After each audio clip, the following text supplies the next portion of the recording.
On a Max Holloway, qui est un combattant américain hein, de MMA.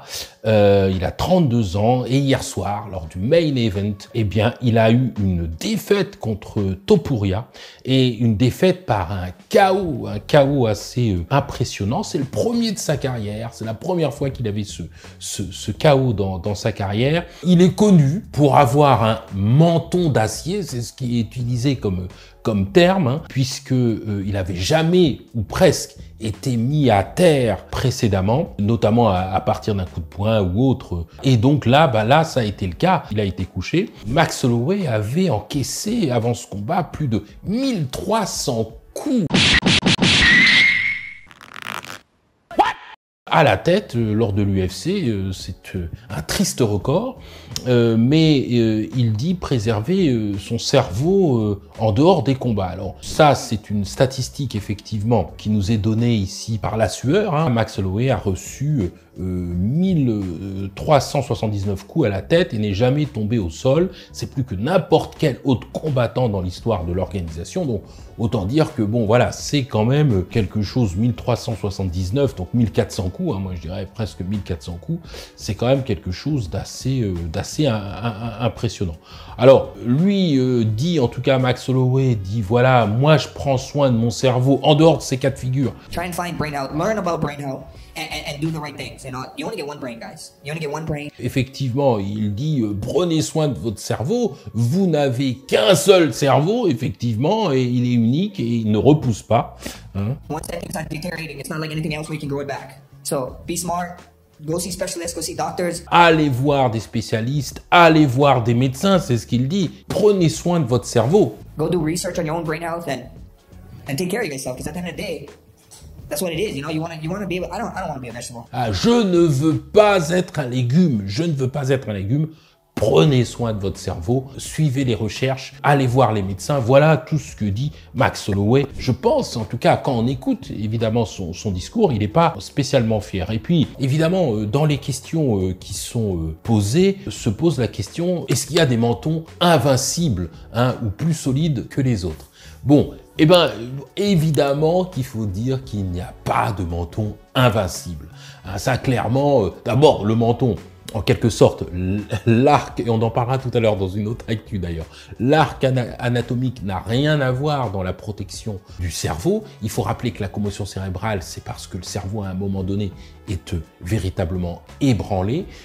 En fait, j'ai envie d'insister aujourd'hui sur deux facteurs qui sont très importants. C'est la qualité de l'occlusion dentaire et la force des muscles cervicaux. La qualité de l'occlusion dentaire, la force des muscles cervicaux qui jouent un rôle essentiel dans la prévention des blessures et particulièrement des commotions cérébrales. Hein. Première chose, la qualité de l'occlusion dentaire. Et c'est vrai que cette occlusion dentaire, ça veut dire qu'il y a les dents lors de la fermeture de la mâchoire qui ont une bonne occlusion. C'est ça que ça signifie, c'est-à-dire qu'elles se superposent, ou en tout cas elles s'engrainent correctement, et le fait qu'elles s'engrainent correctement, eh bien, va faire que les dents, évidemment, ne vont pas bouger et vont donner une stabilité extrêmement importante à la mâchoire. Ça, c'est très important pour réduire le risque de commotion cérébrale pour plusieurs raisons. D'abord, la bonne occlusion permet une meilleure distribution de l'impact. C'est-à-dire que le fait que ce soit bien comme ça réparti, eh bien, il y a une réduction de la transmission des forces vers le crâne. Ça, c'est vraiment la première chose. La deuxième chose, c'est que ça aide à stabiliser la mâchoire, ce qui permet de diminuer les mouvements de la tête lors de l'impact. Donc, premièrement, ça diminue la transmission des forces, ça diminue la mobilité de la tête lors de l'impact. Et ça aussi, ça permet de réduire les risques de commotion cérébrale. Et puis enfin, on va dire qu'un protège-dents est également nécessaire parce que ce protège-dents va avoir pour efficacité d'absorber et de dissiper l'énergie des impacts qui protègent à la fois le cerveau, bien évidemment, mais également l'arcade dentaire.